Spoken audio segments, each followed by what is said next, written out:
Şamaxıda mən gedənə qədər orada bir revmatoloq həkim yox idi. Bu ən çox ya terapevtlər baxırdı, ya da digər ixtisas qrupları baxırdılar bu xəstələrə.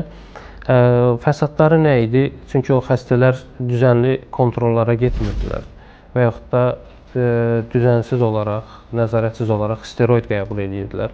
Bunlar da mənfi nəticələrə gətirib çıxarırdı və xəstələrin ağırlaşmaları ilə nəticələnirdi və yaxud da əlilliklə nəticələnə bilirdi. Çünki vaxtında aparılmayan müalicə bizim revmatoloji xəstələrdə, xüsusən də məsələn revmatoid artritdə əlilliklə və yaxud da həyatı təhdid edən durumlarla qarşı-qarşıya qoya bilər bu xəstələri. Yəni ona görə düşünürəm ki, ən böyük problem xəstələrin əlillik dərəcəsinə qədər ağırlaşmaları ilə gəlməsidir və yaxud da digər dərmanların toksiki həddə qəbul edilməsidir. Yəni ən böyük ağır nəticələr bunlardır.